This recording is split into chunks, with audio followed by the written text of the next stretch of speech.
name is Jack from Mental Health Resource. And I am 𝐃𝐨𝐧'𝐭 with Straight Jacket Podcast. And today I'm going to introduce our guest, Jessy. Our guest, Jessy. Jessy has 3 years of recovery. She's also the co-owner of Namaste, which is a treatment center. Sober Living.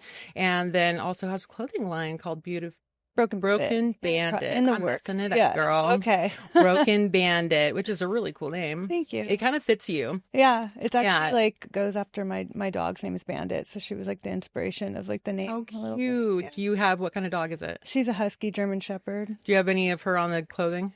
No, not yet. Like a little caricature of her? I want to add her to the logo because she's just so cute. She's all black with like blue eyes. Yeah, I like that idea. Yeah. So, well, thank you for coming here today. Yeah, thank you. It was a long drive for you. Yeah. Yeah, you're in Agora? Yeah. Okay. Thank you. Yeah. So tell me a little bit about Jessy growing up. Jessy growing up, I grew up in a good family. My parents were loving parents. They did a pretty good job for the most part. You know, they're not perfect. They didn't get a handbook, but Did you grow up around in this area? So I moved around a lot. I grew up, I was born out in West Hollywood, lived there with my mom, and then my sister arrived. She's 2 years younger. Okay. And I lived there with my mom and my dad. They divorced pretty early on. I was 5. And then my sister, my mom, and I relocated to New York for a year, and then we moved to Ohio. Ohio. Yeah, I lived in Ohio. My mom was a clothing designer, director of big companies, so we had to move to where they were located. Right. But Ohio was beautiful. It was a great upbringing. Really? Yeah, it was small town, front porch, fall leaves, beautiful jumping. trees. Yeah, okay. It was everyone knew each other. We had a cute little church. It looked fake because it was so small and cute. Yeah. Like a sitcom place. Yeah, yeah. So we lived out there while I was in elementary school. And I have good memories from back there, That's amazing. Not everybody's so lucky. No. I would say about 50% of the stories, because people are like, bad it's not, they're like, it's not exciting. Or either they had a tremendously beautiful upbringing or they had, horrible, horrid upbringings. And it's just a testament that addiction doesn't discriminate. I know. I love that. That's one of my favorite quotes because it's so true, right? It doesn't. Yeah, and in a way, I almost feel like it would have been easier if I did have some terrible upbringing. I would have had an excuse, before. Right? Yeah. My parents they never really understood why we gave you everything. Why did you go down this road? But there was a reason. Yeah, I mean, there was things that caused me to want to get out of myself. Ultimately, so I'll get to that part. It comes up pretty quick. So everything was good in Ohio. The worst that I had was that my dad wasn't really around. He was living out here, so we didn't get to see him that much. My sister and I were raised a lot by nannies. My mom worked a lot. She had to go out of town a lot, and then it's trauma in itself, Mama. I know. It's absent. Yeah, the absent parent. How old were you when you got to Ohio? I was in second grade. Okay. So you were so young. Yeah. Okay. So, so we moved around a lot. And then that also was hard for me because I was really shy, really introverted, and just had a hard time making friends and having to start over. And, I just remember being a deep thinker as a child too. It was really weird. Thinking about morbid stuff, about death and stuff a kid shouldn't be thinking about, and then so we ended up moving back to California when I was going into 5th grade, and my dad got to be back in my life a lot, which was great, but things were a lot quicker over here than I was used to. I was super innocent, and I came here and I didn't I was shocked by the things kids were talking about and stuff. Yeah. So small town to big city. Yeah. It's a jump. Yeah. Yeah.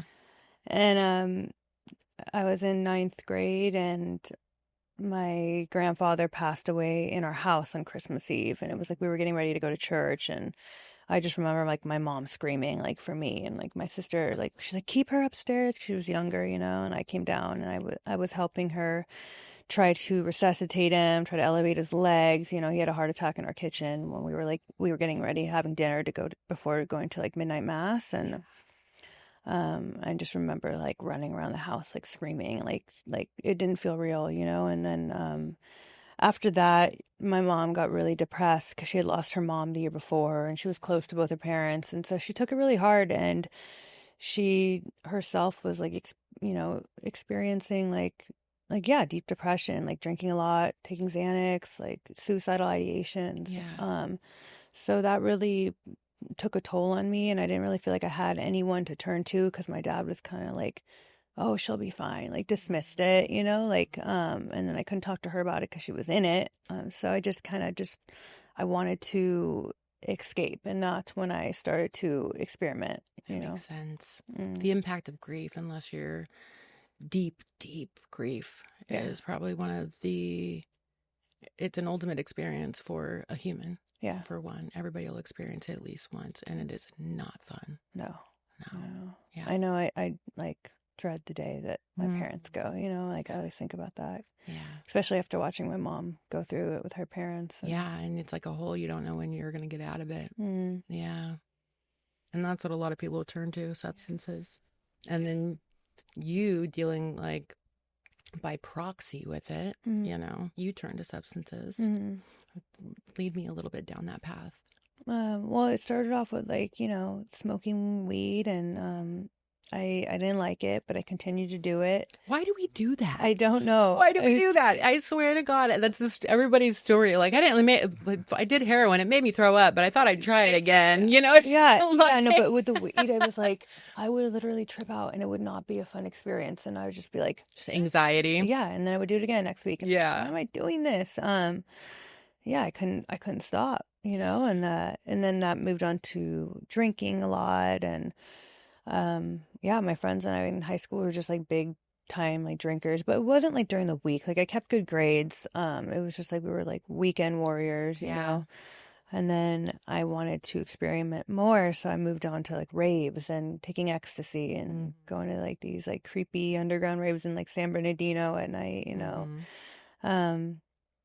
And then my mom found out about that like shortly after, so I got like grounded, and my rave days were over, and I like tried to clean up my act by just doing coke, and of course, yeah, because it makes sense. It's clean, you know, it's from a plant. Yeah. So I was you know, that was like the rest of my high school. I just like continued to get good grades. I stopped going to raves. I would just do a little coke and drink, and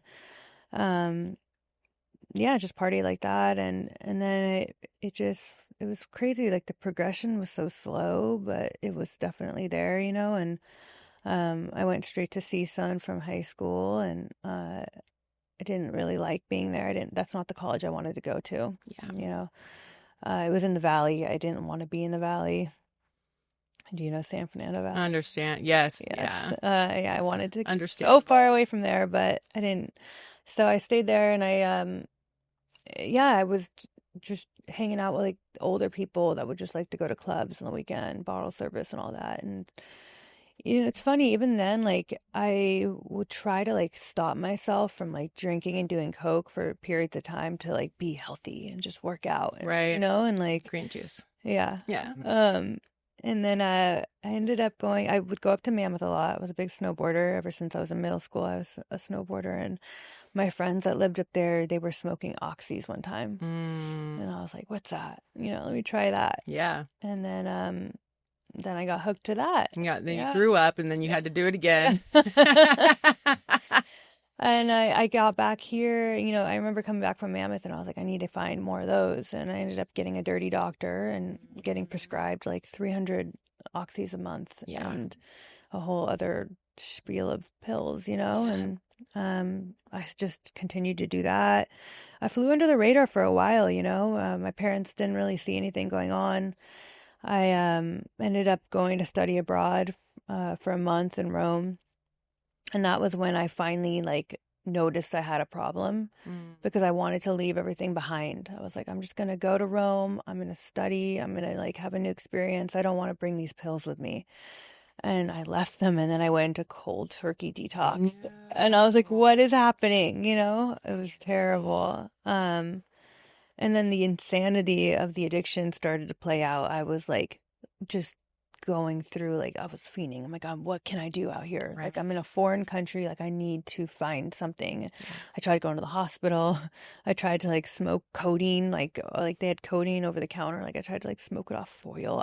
It was like, I went like to weird lengths, you know? And then I ended up like, Codeine didn't take you out of withdrawals? No, I don't even know if I was doing it right or what I got was real codeine. I was like not in English. I don't know. Like, you know, I was just like, I was trying like to figure it out, but it didn't work. So I ended up flying to Toronto on the weekend, like 3 times that month.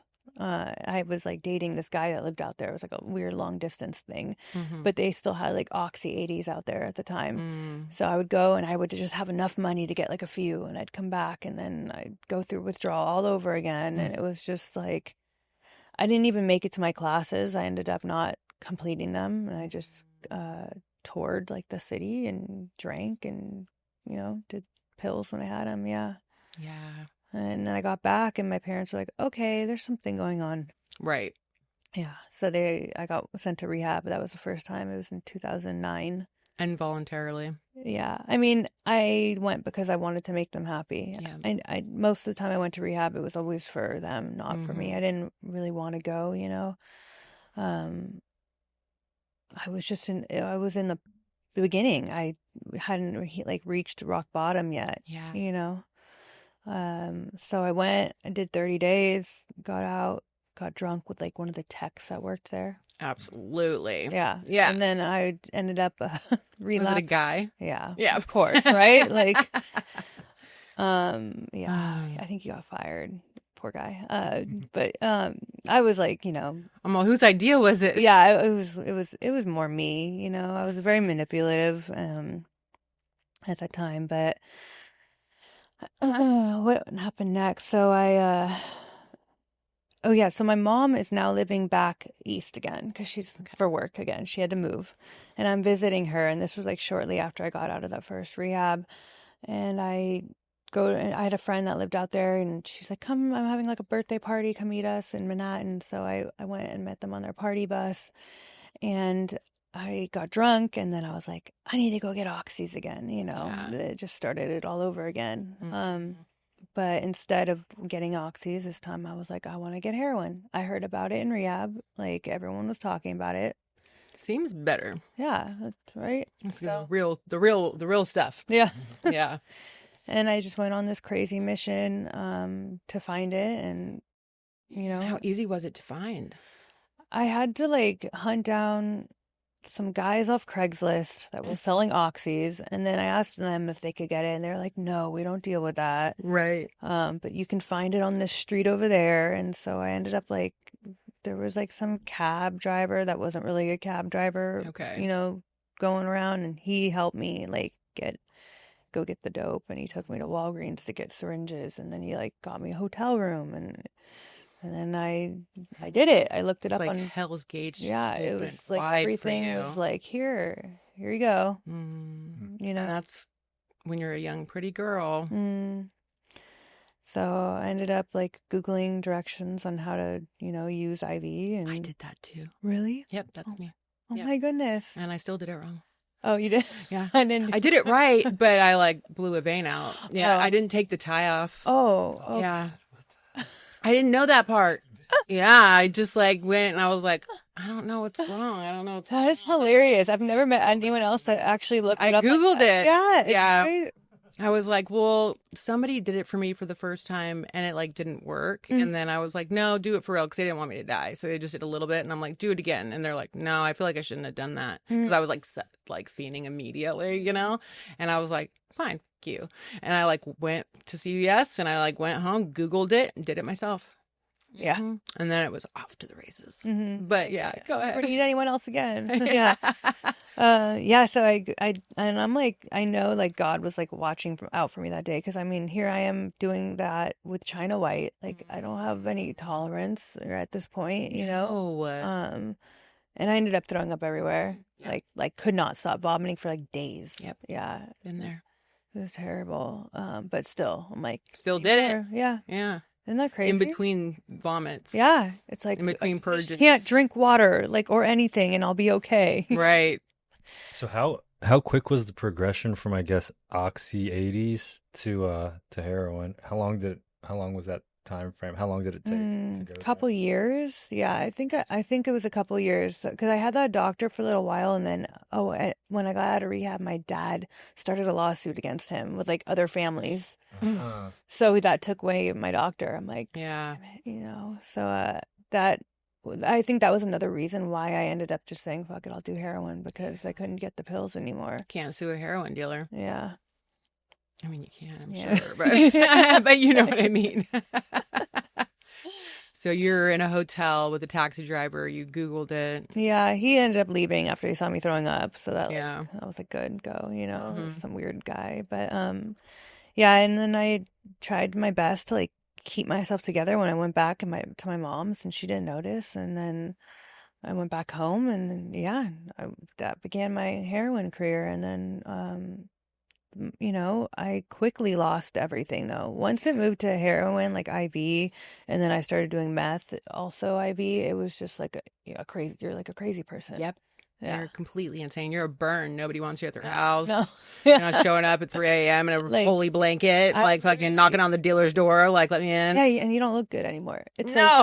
like I remember sometimes my face was so picked at, and I would try to cover it with makeup, and it would make it look worse, right? It's like these burn marks from like rubbing your skin so much, and be skinny, and like your face is all sunken. It was just so sad, and it makes me so sad when I see people like that on the street, because it just reminds me of like, that's what I was there before. What was that? That was me. Yeah. It was me too. I did the same thing. Yeah. I could not control myself when I came to picking.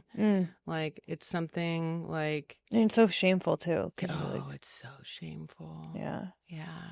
Because you're like hiding. You're like physically hiding from the world because you can't be looked at. Everybody will know your deepest, darkest secret. You're wearing it all over your face. Yeah. Yeah. See, I can tell you're a songwriter. Just like that line right there. I was like so poetic and like, yeah.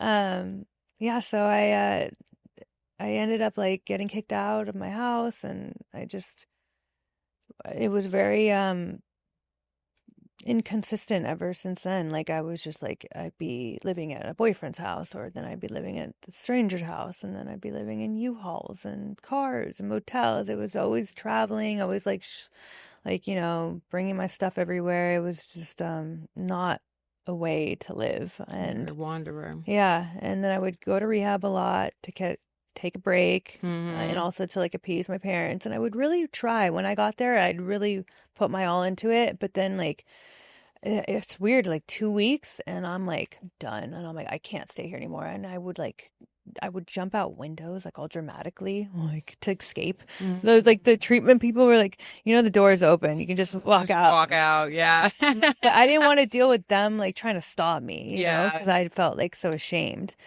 So that was like my thing. I would just go in and out of treatment like for years. I did that, and in between, you're just experiencing like arrests, homelessness, all just like abusive relationships, Yeah.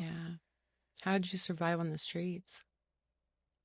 I mean, I guess because I had like a few people that I knew would take care of me, and like I could trust that I could go back to, and I just believe God was watching out for me, because I was in situations where I'm like, how did I get out of that? Yeah. Walk me through one of those. I mean, this might not sound as scary to you, but for me, it was terrifying. I remember I was like at this motel in Baldwin Hills, which was like not a good area at all. It was like the hotel was called like the Snooty Fox. I've been to the Snooty Fox with the mirrors on the ceiling. Okay, that's so cool. The rooms are so big, and they have mirrors above the ceiling. I mean, above the bed, all around. Used in the same places, so I'm like having flashbacks right now. Snooty Fox. My rehab picked me up from the Snooty Fox. Well, they tried to when I was going to treatment. They like rolled up, and like I still had dope left, and I was like, I'll be there tonight. And he was like, she's not coming. But I did. I finished the dope, and I like went and got like some art supplies from Target or something and like showed up at rehab with some art supplies? Like would get art supplies too. That was like a thing. Yeah, because I love to draw and like I'm like an artist too. You know, I just like that and like self-help books. It was like yeah. It's so weird. That's hilarious. Okay, but you're at the Snooty Fox. So, and I'm like, I'm sick, right? I'm out of dope, and I'm like trying to get a hold of someone to bring me something, and I'm with this guy, and I guess I pissed him off for whatever reason. And I was in the shower, and I get out, and my only form of communication was an iPad. I didn't have a phone or anything. And he was gone, and he had my iPad, and the room was under his name, and it was like midnight, and I like run out the door with the clothes on my back. I'm still wet pretty much from the shower. I'm sick, and then the door closes behind me, so now I can't get back in. The hotel won't let me back in. I can't find him anywhere, and I'm literally just stuck on the streets outside the Snooty Fox at night, and I'm like, Brea. I was freaking terrified. I'm like, you know, there was all these creepy people walking around, and like, I ended up, someone showed me kindness. It was like really weird. It was a limo driver. I'm like, why is this guy here in this area? But God showed up. Yeah, he was like An parked. angel showed up. He like rolled his window down like this much for me. And I was like, can you please call my dad for me? I knew my dad's number by heart. I knew my dad, my mom's number by heart. Those were the only numbers I knew, you know? I'm like, I don't know what to do. I'm like locked outside here. I have no phone. I have nowhere to go. Like I'm scared. And, you know, and he called him on speaker for me, and my dad came and picked me up. And back to rehab. Yeah. And then, you know, another one, like just, you know, when I was first getting into like the lifestyle, I did a lot of like poker games, underground poker games. I did a lot of things I was not proud of, like escorting stuff. And, I was actually like kept at this guy's house this one time, and he like would not let me leave, you know, and he was like threatening me, and like it was creepy. He had cameras up, he had locked all the doors, and like I finally like had to, once he like fell asleep for a second, I just like left all my stuff, and I was able to get out, and I took off, and I like jumped of like his gate. I don't know, it was just like, but that was like my normal life, you know. I just didn't seem, I don't know, it just seemed normal at the time. It was your normal. Yeah. So take me to after this guy's house. And where do you go? I don't know where I went that day. I mean, it was always just like different places, you know. I did that for so many years, just like the inconsistency. Yeah. And I did have like little stints of sobriety and rehabs, like when I actually could stay past like the 2-week mark. You know, there was like I stayed for 6 months one time. I stayed for 9. But then I remember one time, and I was at a rehab, and I think I was there only for like a month, right? And I kept wanting to get high, and I kept telling this guy that was there, like, I want to go use, let's go get high, because came in at the same time as me. And he was like, no, I really want to try this. I want to stay sober. And I was like, all right, fine. And then finally, like, after like 2 weeks, he came up to me. He's like, all right, I'm ready. Let's go get high. I'm down. Let's go. You know? And I was like, oh, okay, cool. He's like, my dealer lives down the street. He's like, I'm going to pack my stuff up. Are you? I was like, no, I have too much anxiety now. I'm just going to leave it and come back for it later. Like, let's go, you know? They'll pack it for me. Yeah. And I remember like waiting in the living room for him, and then like he just like never showed. And one of the staff members came up, and they're like, you know, we lost him. He left, and he said it was because of you, because that you were making him want to get high. And if he didn't leave, he was going to go get high. And I was like, he left to go get high. And I'm like, and I was so mad. I'm like, he left without me, that asshole, you know. And he blamed it on me.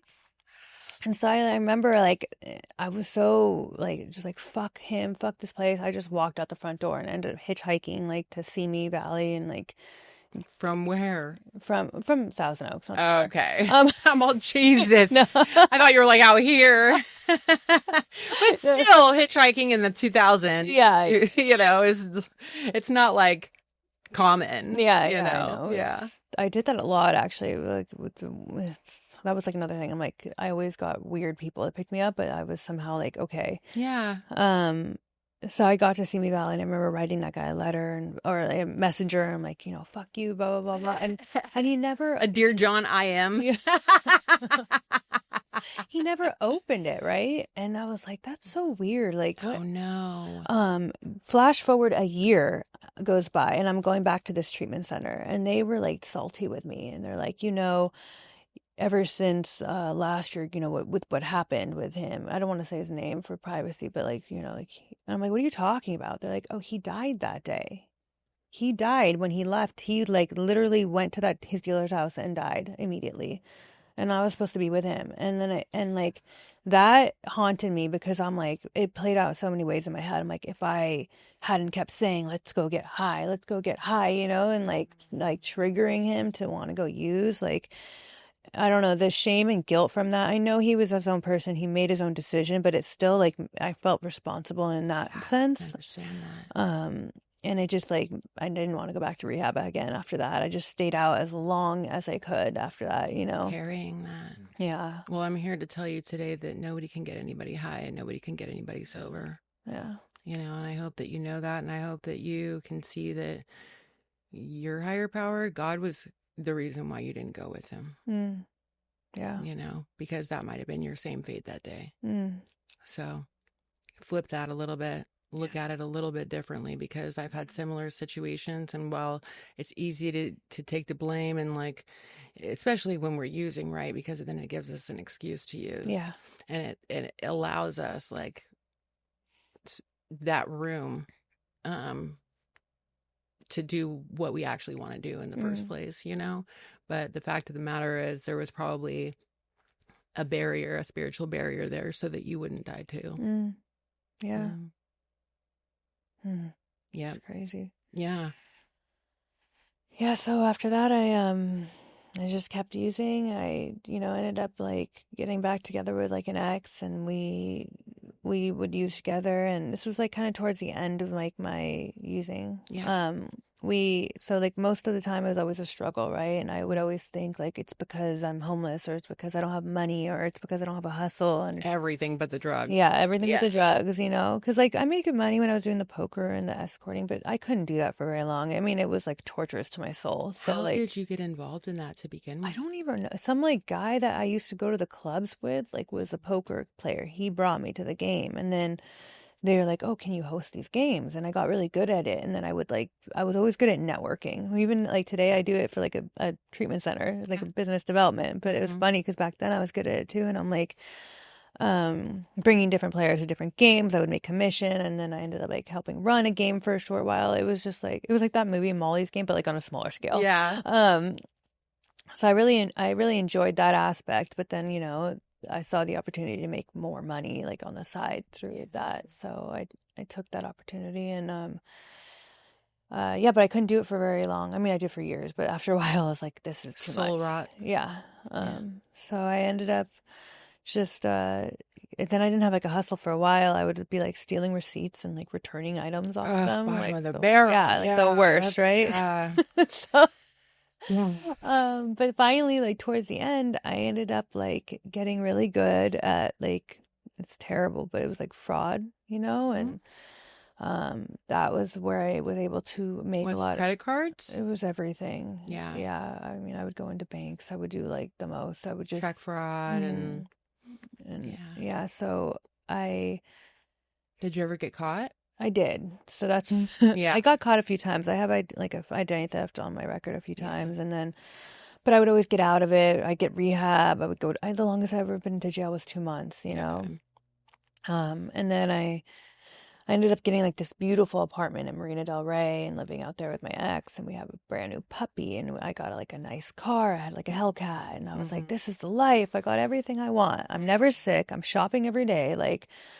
But then I had like my first spiritual experience in my using it at that time, because I had this realization that even with everything, I was so empty and hollow and unhappy. And I knew in that moment that I would never feel what I wanted to feel, which was just peace and joy and like whole, right? Until I gave the drugs up, and like it was I was like, okay, I know that now. At least I know that, it's not this illusion that it's all, it's the drugs. It's like, oh no, sorry, it was never the drugs, but it's like, money. The money and the situation. Now I know that it's not, it's the drugs, and like, I will be cut off from God and the sunlight of the sunlight of the spirit until I, give this up. So I knew that at that point.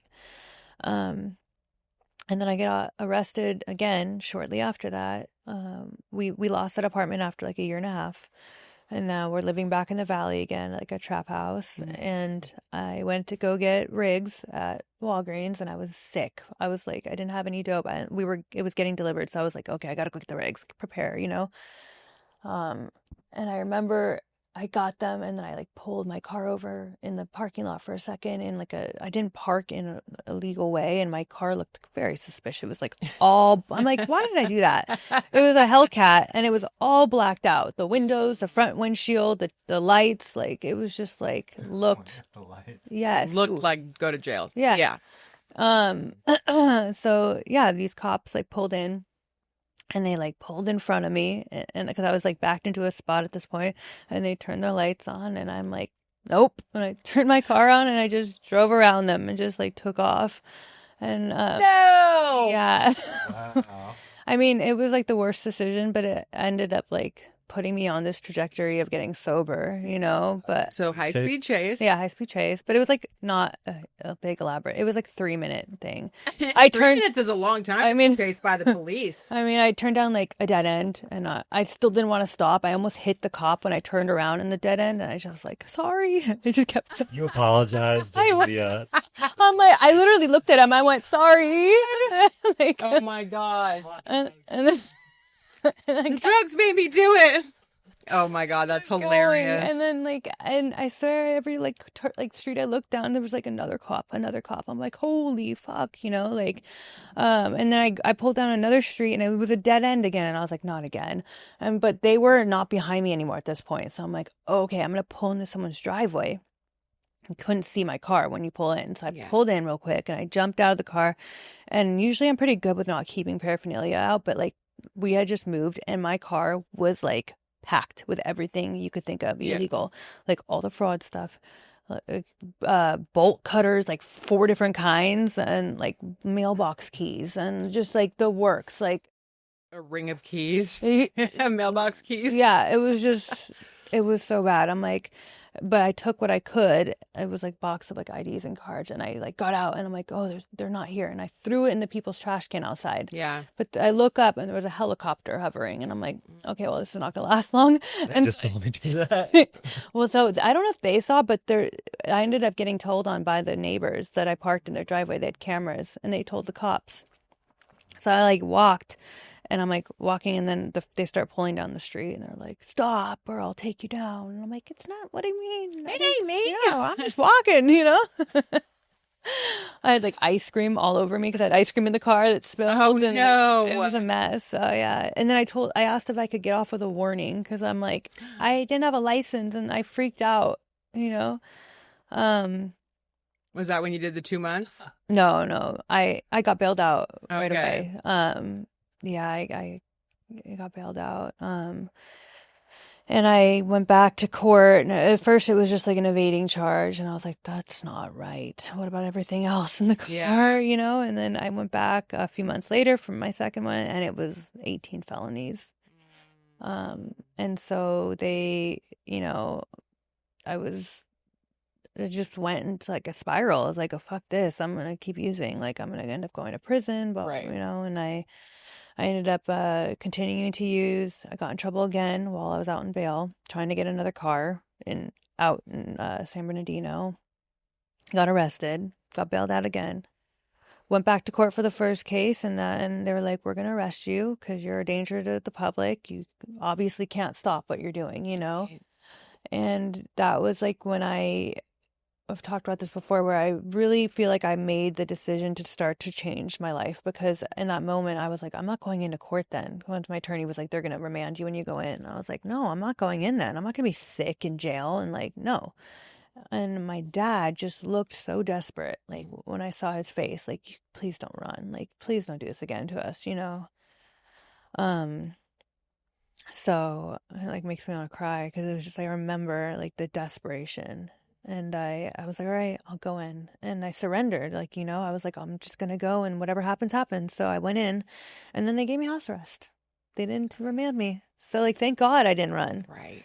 And I was put on house arrest, and I still continued to use. I'm on house arrest at the trap house now, and I ended up, I then OD'd for the first time in all those years, like 16 years of using. Yeah. And I had never OD'd until then. And it scared the shit out of me. And, after that, it was like the perfect storm. All this stuff started happening at once. Like I OD'd, my ex saved my life. He was there. And, and then I, got like a staph infection in my foot like the next week from shooting up, and I was like, I have to go to the hospital now, and I ended up going to the hospital. You'll die. Yeah, I was septic before that. Like I was in the hospital for sepsis, and like with 104 temperature, and they're like, you are almost like dead. Like thank God you came in. Oh my God. I'm like still sneaking dope in. I'm like, bring me more. But yeah, so that was like a common thing. I would get like cellulitis a lot, staph infections a lot. I was only septic once, but I didn't want to go through that again. Yeah, once is good. Once is fine. No more. So I went in to, take care of that, and then I ended up detoxing in the hospital.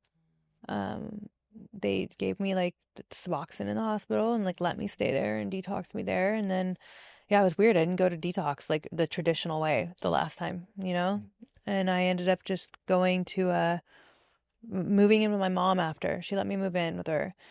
And that house that we were living in anyways, we got evicted from now. So it was like the perfect storm of things that needed to happen. And then my ex... All the roads, all the dead ends had to be dead ends. Yeah, they did. I think that's symbolic of like you getting chased by the police. You just kept pulling into dead ends. Oh my God, yes. Dead end. I didn't even think about it like that until now. That's crazy, yeah. And even like with my ex, I was so codependent and trauma bonded with this person, that I don't think I would have wanted to get sober unless he did it. And so he ended up going to treatment too. Like he went to treatment after I got sober, and so he could move in with my mom and I. And then we like did it together, but I don't think he like was fully sober after a while. Like he just, I just had suspicions. It wasn't working. So, but I stayed on house arrest for 19 months. Holy moly. Yeah, I could leave for doctor appointments only. Then they allowed me to go to outpatient for 6 months. So I did that. And this whole time I'm sober. I'm fighting my case, not knowing what's going to happen. But I just like threw myself into recovery. I mean, I had a couple girlfriends from high school that I used to use with that were now sober for many years, like 10 years, 7 years, and so when you walked in the rooms, you had familiar faces. Yes. That's amazing. So but I ended up having to do Zoom meetings because I couldn't leave my house. So oh yeah. So they invited me into their sponsorship family, and let me just right there. Yeah, they invited me into their sponsorship family, and it was like the best thing that could have happened to me. I mean, those women saved me. They would pray over me before court. They were just there for me, like through all that, and there was a lot of stuff that happened early on in recovery. Like I lost a best friend to suicide. My cousin died from a fentanyl overdose. So, and all this is happening while I'm not knowing what's going to happen with my future, not knowing about this court case. And I ended up going to court one day, and we thought it was going to go one way. And then they were like, nope, you need to take a prison deal, 32 months. If you don't sign today, it's off the table. And so I had to sign for the deal and went back home and had that moment of pity party, and I was like, I might as well just use, but I didn't, and thank God I didn't, because I think if I had used, then I would have ended up in prison. And what ended up happening was I didn't use, and I continued to stay the course, and I was in acceptance, and I surrendered, and I just did everything I could while I was out to better myself and get myself prepared, and when I went into court that day to remand myself to go to prison, my attorney fought against the DA to try to get me credit for my house arrest. He's like, at least give her some credit for the days, because there was like a fine line where they didn't have to do it. Right. And that day it was a different DA than the guy that didn't like, this guy didn't like me, and it was a different one this day. So that in itself was like, I'm like, thank God this lady doesn't really know what's going on, and but they did argue back and forth, and the judge actually was the one who stepped in and was like, I'm giving it to her. And he kind of like gave the DA a look to like, shut up, and she went, I surrender, Your Honor. Yeah. Or no, I submit. I was like, what? Yeah, But, submit. Yeah. Yeah. But it was crazy because I was like sitting up there and I was just like, I felt so at peace. Like I could hear them arguing and I was like, I'm going to be okay no matter what. Covering of God. Yeah. I felt like God's presence over me that day. I was like, I'm okay no matter what, you know?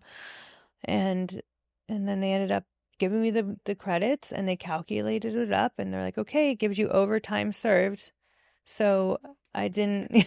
That's a round of applause. Yeah. Like that's how God does. That's God work right there. It was. Like, yeah. Imagine if you would have went out. Imagine if you would. This only happened because you stayed the course. Like miracles happen all the time if you stay the course. If you truly believe in them. Like I literally have full body chills right now. Yeah. Yeah. Because I mean, it was like the most beautiful like memory and experience. Just being like everything flashed in my head that day. I remember like if I had ran the first time or if I had even like used after I thought I was going to prison, like just so much could have sent me off course, you know, and like I chose to have faith and believe that it was going to be okay no matter what. And then even though like I had a feeling I was going to go to prison and everyone else around me was like, well, I don't think you're going to go. I have a feeling something's going to happen, you know?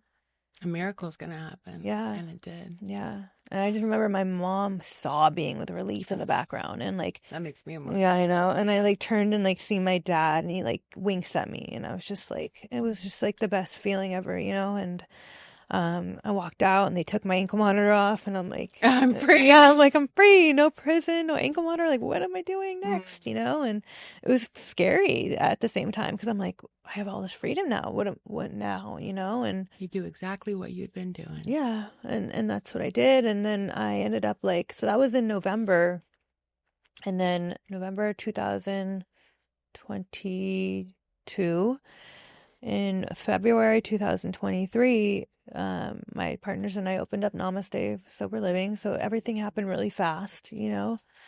And then my life just kept blossoming and blossoming, you know. I was able to get out of that toxic relationship, which was a feat in itself because I didn't think it was, you know, if you've ever experienced something like that, it's so hard to like remove yourself. Declaw. Yeah. And There's that saying, it's everything I've ever loved has claw marks in it. Everything I've given away has claw marks in it. Yeah. Oh, I like that. Mm-hmm. And and then, you know, everything I just kept moving forward. I believe in saying yes to opportunities. I believe that's what has helped move me in my life on the course that it's gone. Like saying, you know, when you say yes and you're not afraid, you meet this person that's there, and then it just like aligns perfectly. Yeah. It's just, that's how I and then I've incorporated so many other things and like my sobriety that have really helped. Like I love breath work. I love meditation. Yeah, it's like a drug in itself. I'm a Wim right? Hof girl. Yeah. And it's just crazy because my life was so small when I was using, and I just I didn't experience much in all those years. I mean, I did still a lot when I was like drinking and stuff. I would go out in Vegas and go like travel, whatever, but I wasn't really present. You know, now I feel like I truly experience life and like appreciate it on a whole nother level. Like I am obsessed with like just like sunsets and like hiking. And my friends make fun of me because like my line is like, I'm always like, isn't that cool? Look at that. Isn't that cool? Like everything looks just like cool to me, you know? But it is cool. Yeah. I'm just like really happy to be alive and like get to experience things that I could have missed it all, you know? Yeah. This is the life I almost missed. Yeah. That's so powerful. Yeah. And it's been like 3 years. 19 months of that was on house arrest. Like, that's a long time for a junkie to stay sober. Yeah, it is. One day is a long time for a junkie to stay sober. So commend yourself. Thank you. You know, don't discount yourself. No, but I also mean it in a way that like there's so much happened more. In 3 years. I can't imagine what lies ahead, you know? Yeah. It's going to be beautiful. Yeah. Yeah. What do you have to say to the person that's watching this that is out of hope, out of options, and doesn't think they can do it? I mean, I was that hopeless junkie that like no one, like people were like, we thought you were for sure never going to make it. Like out of everyone else, like you did not look like you were going to be the person to get sober, you know? And like, I believe everyone has the ability to do it. but you have to give yourself time and patience, and like you have to give yourself enough time. Like I feel like that was the key. Like if you leave too early, like before they, like the miracle, as they say, it's so true, right? Like you have to give yourself enough time for your body to heal, and like to find your tribe is so important too. Like if I didn't have the relationships I have, I don't think I would have been able to stay sober, you know? Yeah. So, I mean, there's hope for everyone, you know? I truly do believe that too. Yeah. Such an incredible story. Thank you. Thank you so much for trusting me with it. Yeah. And it's been an honor. Thank you so much for coming on. I appreciate it. Thank you. Thank you. So welcome. And that's it for another episode of the Straight Jacket Podcast. If you or anybody that you love is struggling with mental health issues, substance abuse, go ahead and head over to mentalhealthresource.com, fill out a form, and somebody will be in touch with you and get you some help. Thank you. We'll see you next time. Love you.